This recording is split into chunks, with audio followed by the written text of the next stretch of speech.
Hey guys, Pat here. So we're gonna look at the weekend box office. Back in the day on this channel, I used to do a weekend box office report where every Sunday I would look at the numbers and I would talk about them and try to explain it better to people who don't really know the box office too well. That they just look at the numbers but they don't know what they mean necessarily. How this affects a studio, the numbers at the end of the year, compared to budget, marketing budgets, what the numbers were saying the film was going to do beforehand, what the numbers actually are, and to follow what several films are doing right now because it's a very busy summer. I actually covered a lot of movies on a stream last night, but a lot of that is no longer on the channel. But right now, I'm just going to cover the new box office that came in because we had some big releases. We had Dunkirk and Girls Trip and Valerian came out this weekend. And two of those were really successful. One not so much. But we're going to break down a lot of individual movies here. There's a lot to look at because we got Transformers, Pirates of the Caribbean, Guardians of the Galaxy, Big Sick, Wonder Woman, Baby Driver, Despicable Me 3, Baywatch, Alien Covenant we'll probably talk about at some point as well. Hey, how you doing, Renaissance? Nice to see you. All right, so let's start off with Dunkirk, Christopher Nolan's new film, which is getting raved on. Has 92% on Rotten Tomatoes with an 8.6 average. It's Nolan's best reviewed movie, probably. If it's yeah, it is. It's just the best reviewed movie. So the funny thing is, a lot of people this was tracking to open at 35 to 40 million, and then the film started to get really rave reviews. The reviews started coming in over the last few days, and everyone was saying it was amazing. And then the tracking went up a little bit, but I don't think anyone predicted it was going to open at 50 million. I think the best estimate was probably 45 million on the high end. But there were rumors early on into the weekend when it had 19 million. People said it was going to do 55 or even 60 and then 51. So it did go down. But still, this is a great opening. Let's break this down. There's a lot to unpack here why this is a big deal. Okay, so war films typically don't open to numbers like this. Saving Private Ryan did. It had a big opening weekend in the 90s. But typically a war film doesn't open to like 50 million. Also, a film like this opening during summer, this feels like a film that probably would have opened in November, December, closer to a war season, and over the holidays made money. But opening in July like this, you have all this competition. You have Spider-Man out there. You have Planet of the Apes out there. It's just the second weekend of War for the Planet of the Apes. So there's a lot to go up against. And they're saying, oh, it's Christopher Nolan, right? He has a name. He's going to get people to go see his movies. But even if you look at Interstellar, which ended up making a lot of money, with inflation, it made 200 mil domestic, so it did well. But Interstellar's opening weekend was only 47 million. And it made 188 mil domestic on a 165 mil budget. The film ended up making like a $48 million profit because of the worldwide box office. But when they made Interstellar, a lot of people thought this movie was going to open higher, like 60, 70 million, and it was going to open closer to Inception.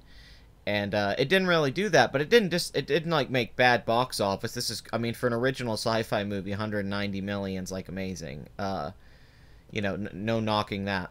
But, you know, the question was, could Nolan do that again with a hour-long, 45-minute war film that's basically one long action sequence, not a lot of dialogue, non-linear? You know, Interstellar looked like Inception. It looked like a big-budget movie. It had a lot of scale. All these other films have that scale. Dunkirk wasn't advertised in a conventional blockbuster way. It really did just solely sell itself on the event and Christopher Nolan. And I guess that was enough. So here we are, $150 million budget. That's pretty steep. I was thinking this film's budget was going to be closer to like 120, 130 million. But, you know, it's what it is. So they do need to make some money here for this to break even. Now, on the high end, this movie, you would say, would make 200 million domestic. That's a high-end estimate. And $400 million at the foreign box. 600 million worldwide would be the top box office for this, the cutoff.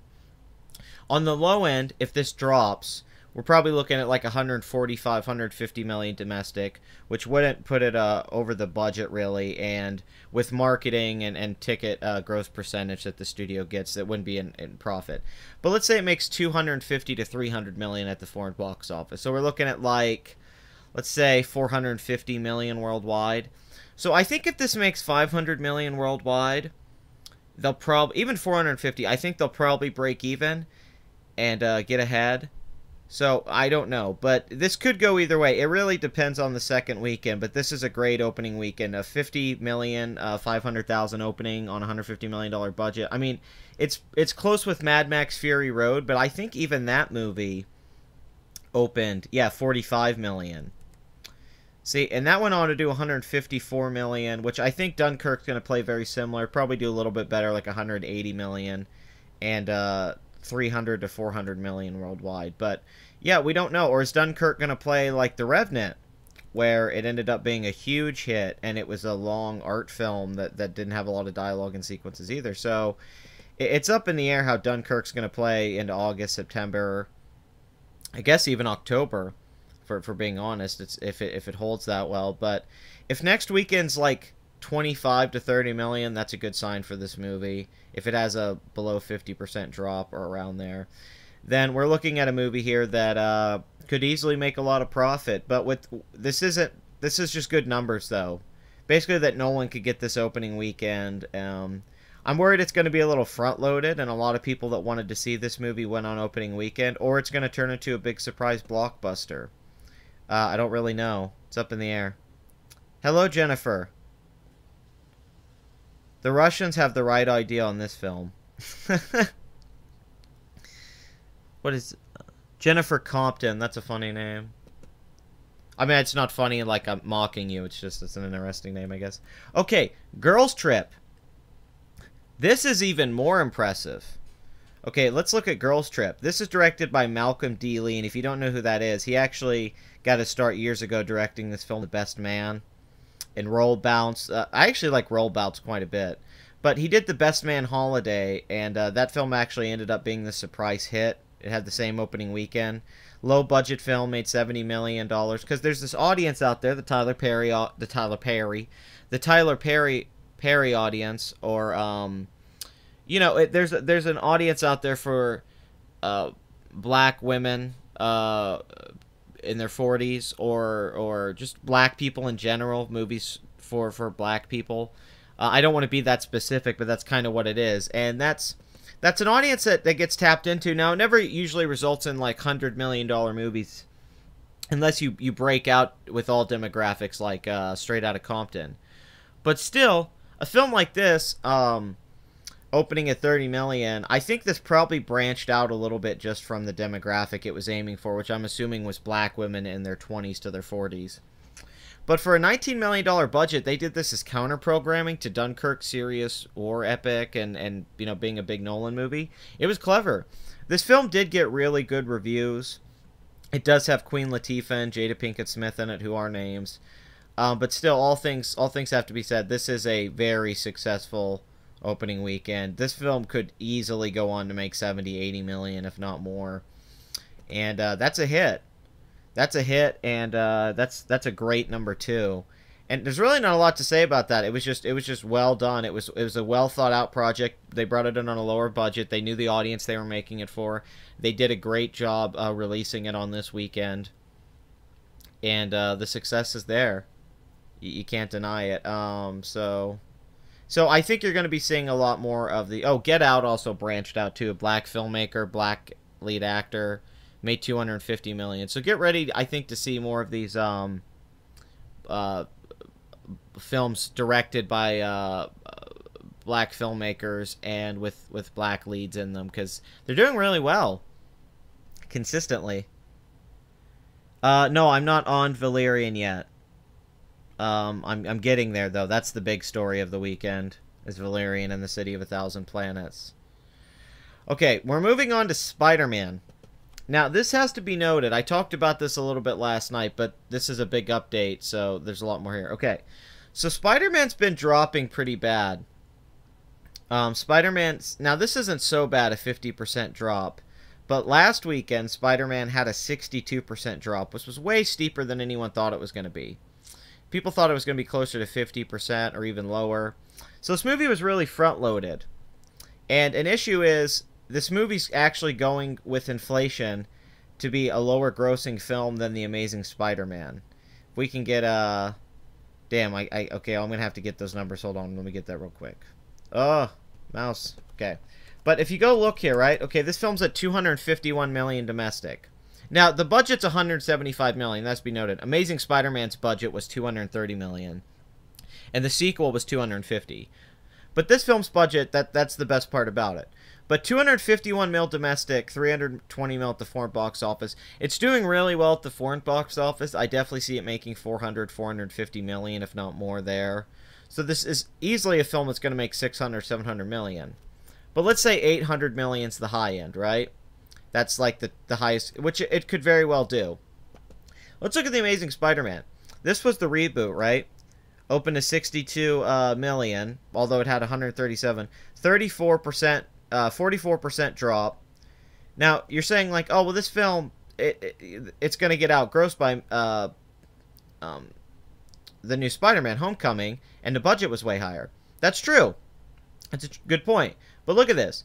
With inflation, with the ticket price inflation, because this movie came out in 2012, the film made about $300 million domestic. Okay, so that makes it, all the Raimi films did like $600, $400 million at least with inflation. But that makes this the lowest grossing Spider-Man film outside of The Amazing Spider-Man 2. And this is not the best sign because Iron Man's in this movie. It does have the Marvel tie-in. So I think they thought this movie was going to make like $300 million. And I think they thought this movie had the chance to really break out. Now, don't get me wrong, an $800 million worldwide gross on a movie with this budget is great. But if the sequel doesn't have Iron Man in it or other people tied into it, if it's just another Spider-Man movie, will it open to $150 million? Will this carry Spider-Man in? I'm not sure. I'm not sure. And also, if Iron Man hadn't been in this movie and Tony Stark, would this have even made this much money with 117? Would this have opened under $100 million? I mean, this isn't a bomb at all. I'm not trying to say this is a bomb. It's just, you got to think about this long term for Sony. Marvel's benefit in this deal is they get to put Spider-Man in their Avengers movies. Sony's only benefit is that they get any kind of profit. They get the profits that Marvel brings over. So they made this deal where they're not really making that much more profit and money than they did off their first reboot. They just got too crazy with the budgets and did not handle it. Don't get me wrong, if The Amazing Spider-Man 1 and 2 hadn't come out, this movie probably would have opened a lot better. But they did come out. And I did say this last night, I wonder if Sony is going to get fucked in this deal, because it used to be Spider-Man was such an exclusive property. You went to go see a Spider-Man movie to see Spider-Man. But now that Tony Stark's in there and all the Avengers and stuff, even back there, Stark Tower, it's his universe. He's just in that Marvel universe. He's a side character now. So he's making Marvel money. And actually, even for a Marvel film, this is great box office. That's better domestic total than Doctor Strange. But the thing is, like, he's just part of that cinematic universe now, which is cool. I want that. But from Sony's financial point of view, you have to think they had a franchise that could have made $1 billion, because the Sam Raimi films with inflation all made $1 billion worldwide. They had a series, if they had made Spider-Man 4 or 5 or had a decent reboot, that could have made $1 billion. Instead, now they just have a film franchise that is just like any other Marvel franchise, like Doctor Strange or even Guardians of the Galaxy. If you look at the box office, it's only about $100 million more than the first. It's not even $100 million more. The last film made $773 million. This one did $860. So it didn't even make $100 million more than the first film. Now, that it doesn't have to. It's still a huge hit. But you have to think about that. Like, you know, if the next Spider-Man film isn't a huge jump, and let's say the budget's over $200 million, Sony's gonna, you know, where does this go in the long term? So Spider-Man Homecoming wasn't the huge hit of the summer I think they thought it was going to be. I think they thought this was going to make $350 million. I think they thought it was going to do Wonder Woman numbers. Or see, Wonder Woman's at $389 million on a $149 million budget. And its opening weekend was even less than Guardians of the Galaxy and Spider-Man.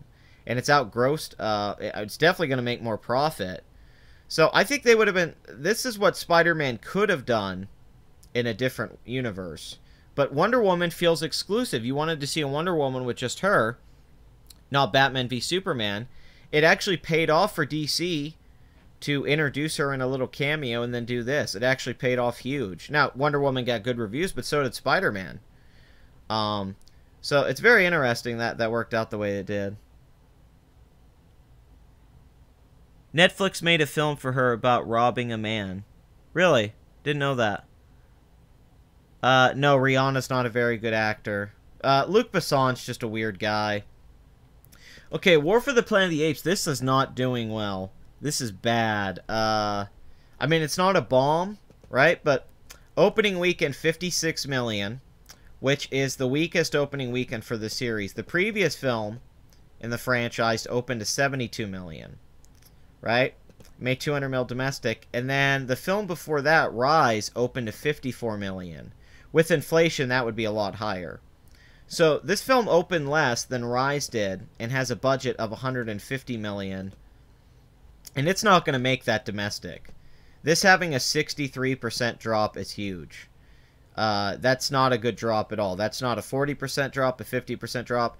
And I don't see it slowing down. This film's probably going to tap out at like 100 and...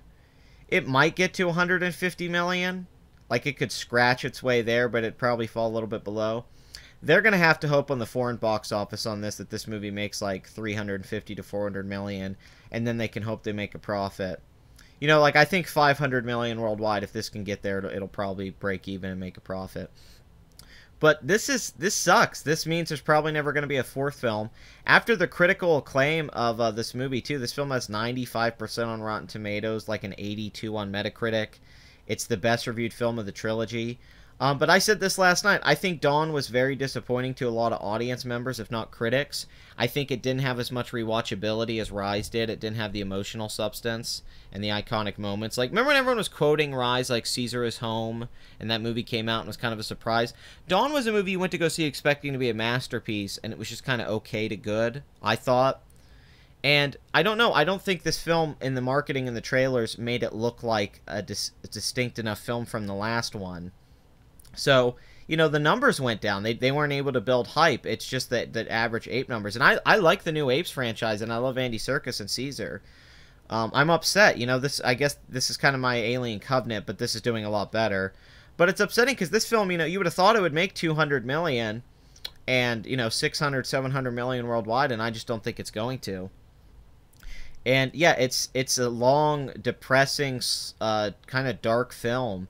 And I think they might have fucked up releasing it during the summer. They released it right in the middle of a crowded summer, and I think they thought critical acclaim and word of mouth was going to carry it, but that isn't working for it or Spider-Man.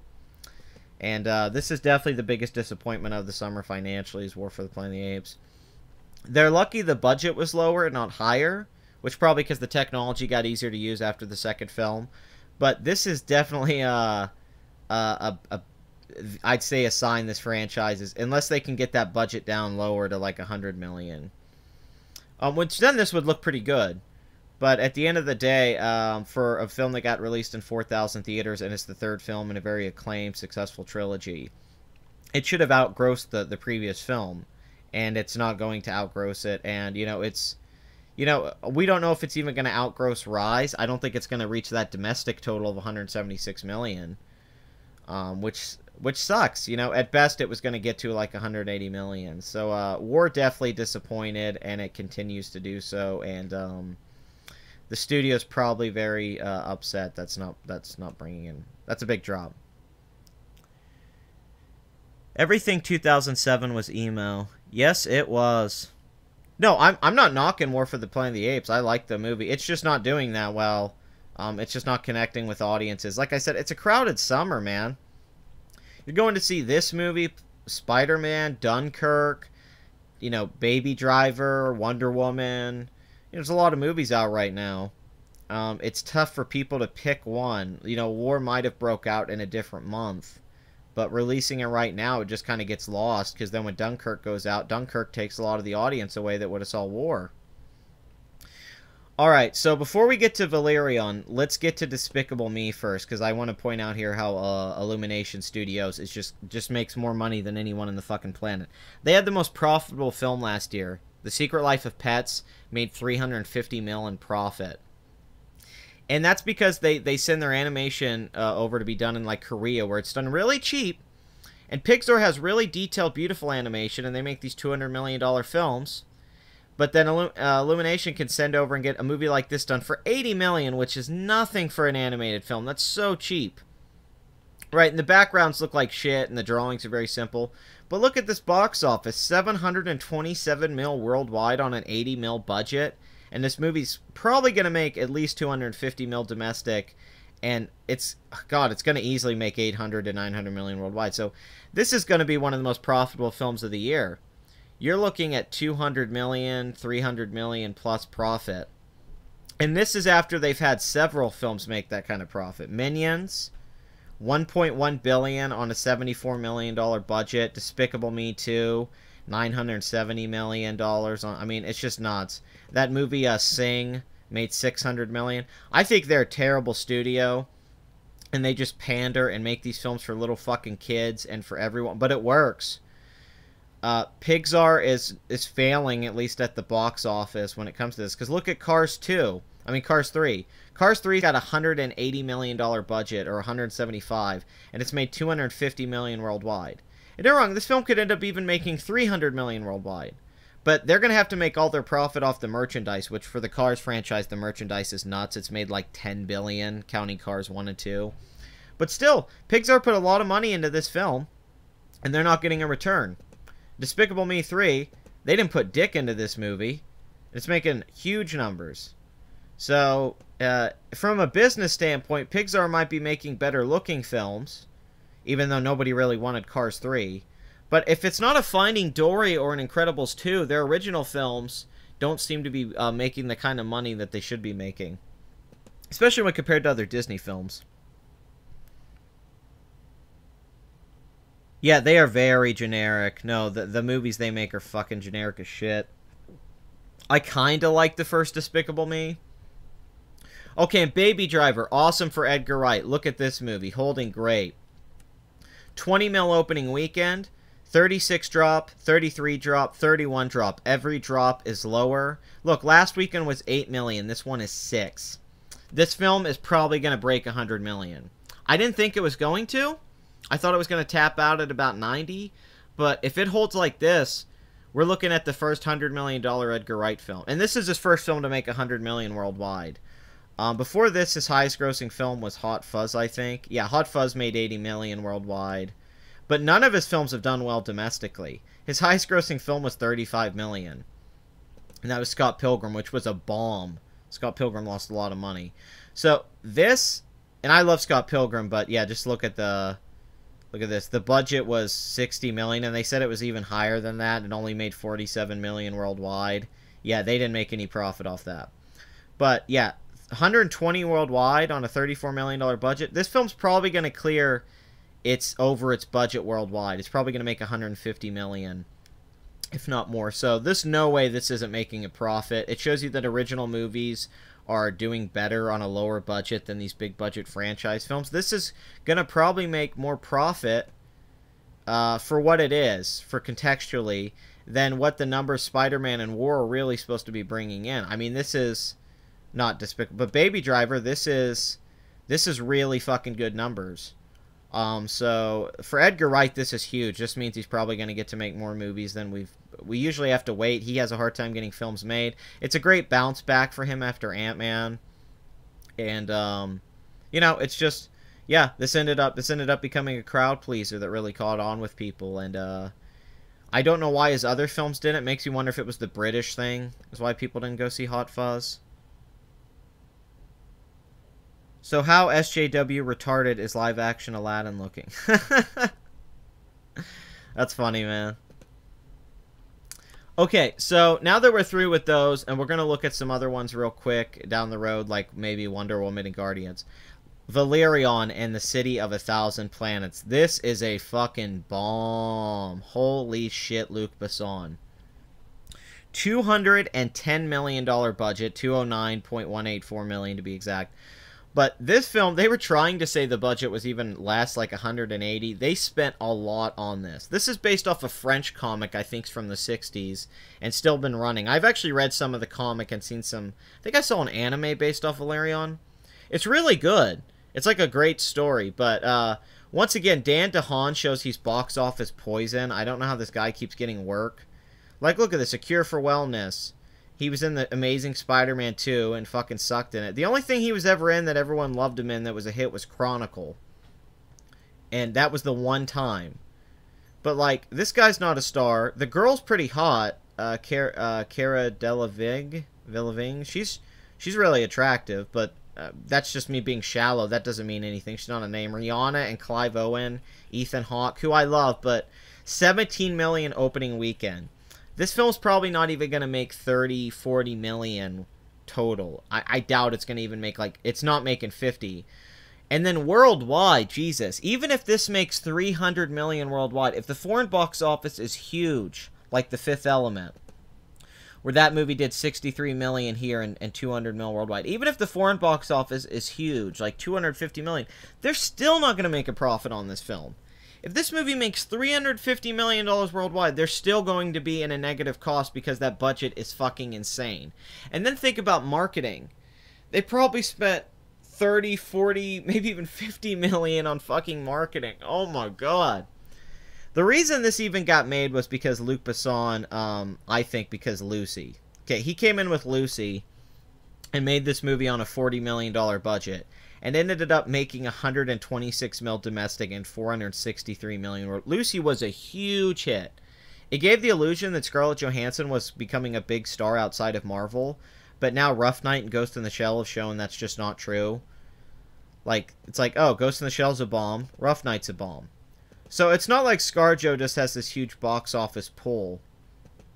It's quite simply that Lucy, with its marketing, which I think it had terrific marketing, and how they advertised it and stuff. It kind of, you know, it broke out like Limitless did, except it had great foreign numbers. And I think that's because Luc Besson gave it this great visual look. He ripped off a lot of anime and stuff. And I actually kind of like Lucy. I like the first 20 minutes quite a bit, but it does turn into a ridiculous movie. And the 10% brain thing's fucking ridiculous. But still, this was a huge hit for the studio, and they probably cleared 100 million on this movie in profit. He also made The Fucking Family, which was weird, but, you know, that didn't really bomb. Most of his films do pretty well. Even The Professionals ended up being, like, a huge hit on DVD. So, he got this made because he's always wanted to make it. He puts a lot of money up himself, you know, and he's had a recent hit, but holy shit. There's no way they're going to make any money. This is one of the biggest bombs I've seen since, like, Cloud Atlas. Because I think this film's going to do terrible. I don't even think it's going to make like 300 million worldwide. I don't even know if it's going to pass its budget. He's going to have to try explain this to the people who gave him the fucking money for this. Because I think the money was put up by a couple different studios. I don't even know if this was officially an American film. I don't even know if it was totally produced here. But it sucks because this could have really broke out. I think if they would have called it Valerian and not added the City of 1,000 Planets, which just doesn't sound right. I think they just called it Valerian and maybe released it earlier in the year, like March, and it didn't cost this. Geez, this movie should have cost $100 million at the most. There's no reason to put like, what, do you think this was going to fucking do Avatar numbers? Or, like, Transformers? And even speaking of Transformers, look at this. This movie, 127 mil domestic. That's terrible domestically. Worldwide, yeah, 547 million, you know. But look at these numbers. Last Transformers film, 245 million, 352, 400, 300. Every Transformers film's done at least 200 million, and the last two have made 1.1 billion. So this film coming in and doing, I mean, it's not going to make 130 something mil domestic probably. I mean, it made 1 million this weekend. The weekend drops have been terrible, even for Transformers. So for $217 million film, yeah, they're going to make a profit because it's going to probably make 600 million worldwide, but they're not making shit off the domestic, and the studio's not happy with 100. I mean, there was a point Transformers did more than this in its opening weekend, in its first 3 to 4 days. It would make more money than this. So they're not happy. Hopefully the Bumblebee spinoff. But I don't know. God, they put a lot of fucking money into that movie. Jesus Christ. Transformers is kind of a disaster too. Pirates of the Caribbean, we talked about this last night. Really big budget on this. 230 mil. They definitely spent 50 mil on marketing. Johnny Depp probably has a back end. So, I don't know if this has made a profit. It probably's made just an ounce of... It probably broke even at 700 mil. If it didn't... If it probably even broke even at, like... It probably even broke even at, like, 600 million or something like that, to be honest. 650 million. But I don't know if they're making much profit. Jesus, a spider just fucking... Spider web just came down right in front of me. Hey, Spider-Man. About to get mutant powers. There's a little spider, too. I'm sitting on my computer, and I'm just like, oh, fuck, spider. Freaked me out. This is very tiny spider. But this has probably made a profit, but once again, like Pirates of the Caribbean, this is way down. The last Pirates of the Caribbean film made 241 mil domestic and 1 billion worldwide in 2011. Right? The franchise wasn't totally even dead then. But this film, it can't even make 200 mil domestic like Transformers can't, and it's a Pirates of the Caribbean film. I mean, if the best they can do with Pirates of the Caribbean and bringing back Orlando Bloom and stuff is an 800 million worldwide box office, it's not bad. 800 million worldwide's not bad, but these are expensive fucking movies. They probably have 300 million. I mean, there's rumors the budget was even higher, that this is a film that they put like 350 million, 400 million dollars into. So I don't know if they've made a profit, and I don't see why they'd make a sequel. They're talking about making sequels, but goddamn, I mean, is the next film, is it going to make even this? I think the next film's probably going to do less than this.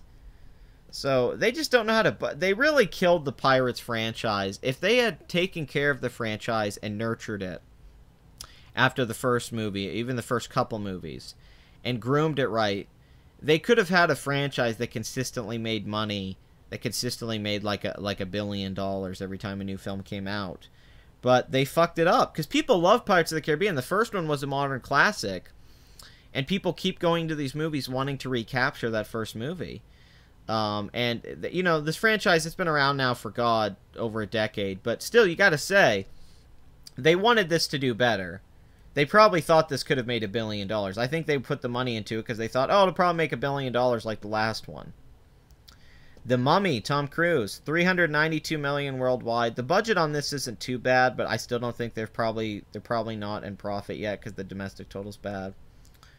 But that's not the worst box. It's not a bomb. They could have had a total bomb on their hands in another world. Baywatch, actually, while performing very poorly domestically, very disappointing numbers, didn't even make 60 mil. It's at 170 mil worldwide, and it's where its budget's at. So this one's probably going to end up making a profit if it already hasn't. So The Rock's pull in the foreign box office has definitely carried that one a little bit. And Baywatch probably having more appeal. So we're looking at some films that aren't hits. Cars 3's not a hit. Valerion's a bomb. War for the Planet of the Apes is not a hit. Spider-Man's a hit. Girls Trip, Dunkirk, Despicable Me, Baby Driver. Big Six doing really well. But they did spend like $15 million to buy this movie and market. So I don't even know if they're going to make a profit off that movie. They put a lot of money into distributing that. Wonder Woman's so far the hit of the summer with the profits. Wonder Woman's going to make 400 mil domestic and over 800 million worldwide. So, yeah, and that's going to make more because its budget's just so much lower than Guardians of the Galaxy and stuff like that. Yeah, God, let me see if there's anything more to talk about here. 47 meters down. That's doing okay. Captain Underpants. Nothing to really scream home about. Not terrible box office, but... yeah, I'm not seeing anything else unless I'm missing something. Let me go down to last weekend because they may not have every movie up here from the previous weekend. So, let me just make sure here. Okay, yeah, The House. This was a bomb, too. Will Ferrell movie. This is Will Ferrell's, like, lowest grossing film. He hasn't had a movie do this bad since the 90s. Which is pretty crazy. Because Will Ferrell usually, at least at his worst, has a movie do okay. Alien Covenant. Here we go. Alien Covenant. 74 mil domestic. 230 mil worldwide. Studio gets 55% of the ticket sales, mostly domestic, more so than international.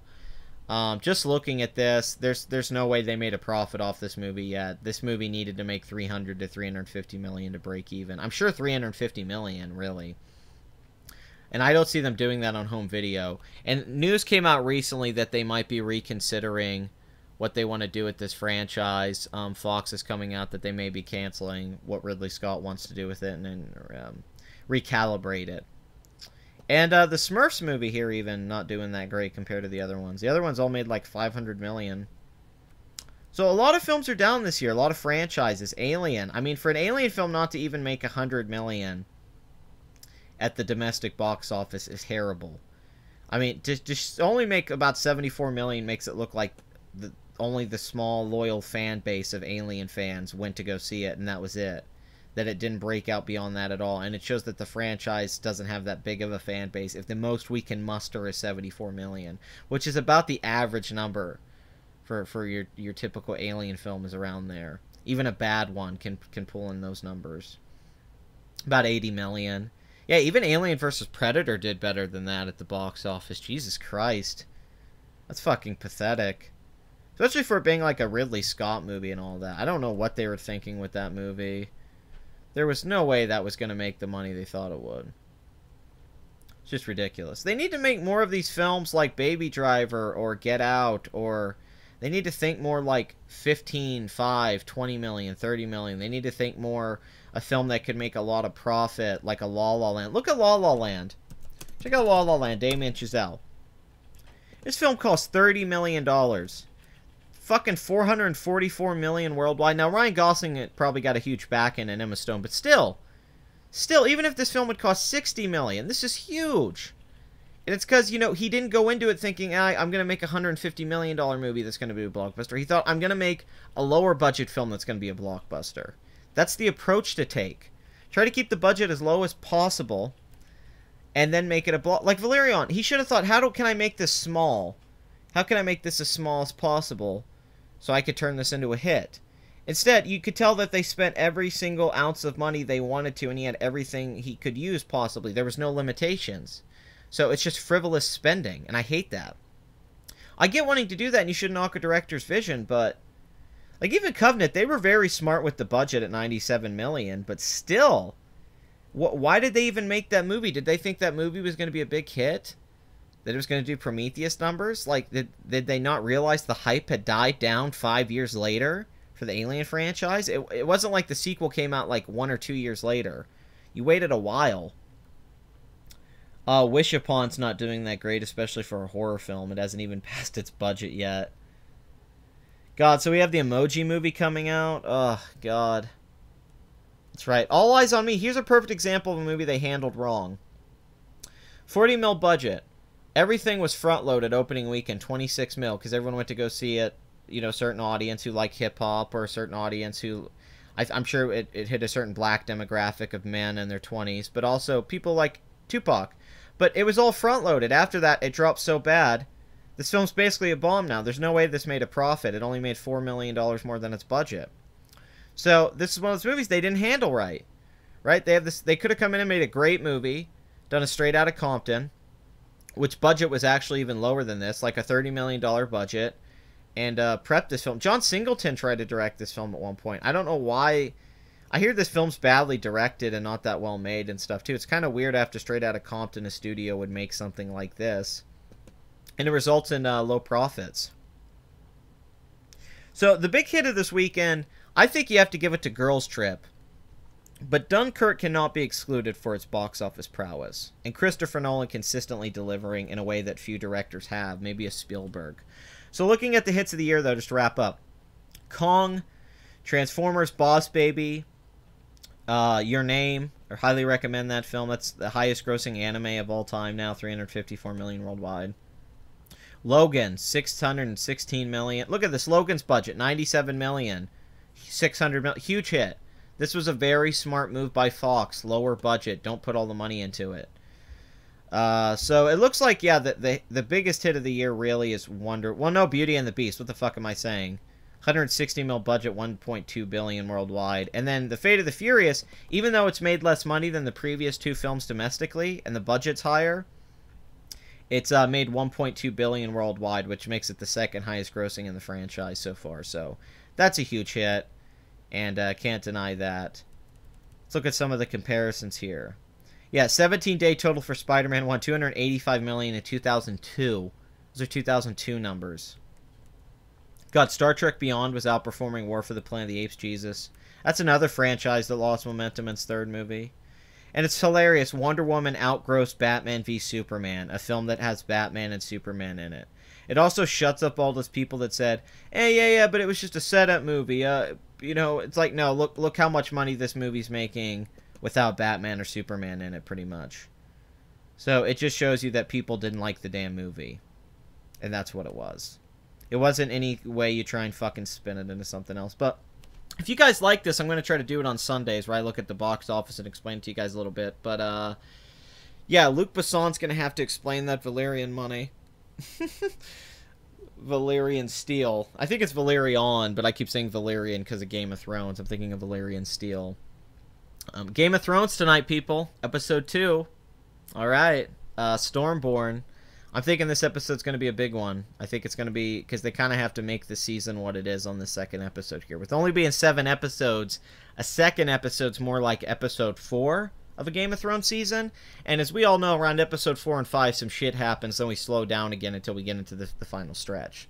So I'm thinking we're going to have a good night. Twin Peaks is on again tonight, even though the last episode was by far the weakest one so far of the season. Very disappointing. I'm hoping David Lynch bounces back this week.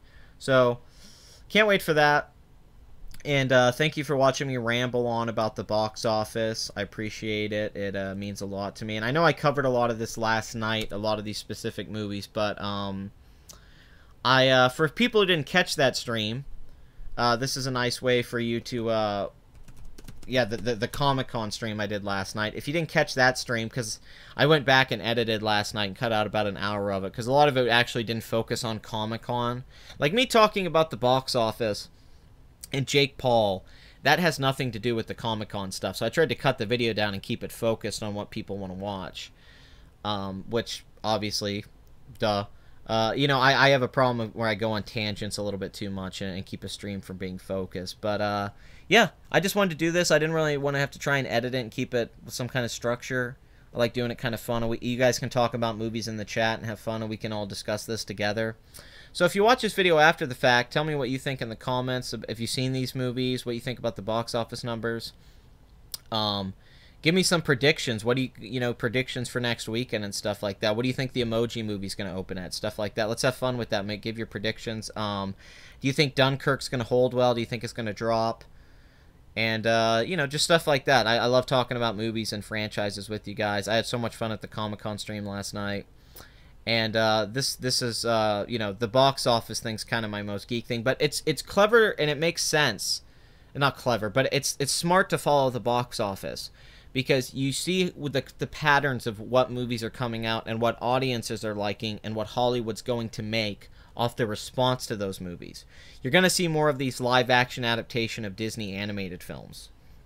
Obviously, because of Beauty and the Beast and Jungle Book box office. You're probably going to see less like Alien Covenant type films where older franchises are going to have a prequel film. So it helps you follow patterns so you can see what you can predict from the next few years of Hollywood and stuff like that. But thank you for watching. I love you guys. I love my subscribers. Share this video if you can to any of the movie lovers out there. And I'll see you guys next time. I'll give you some outro music.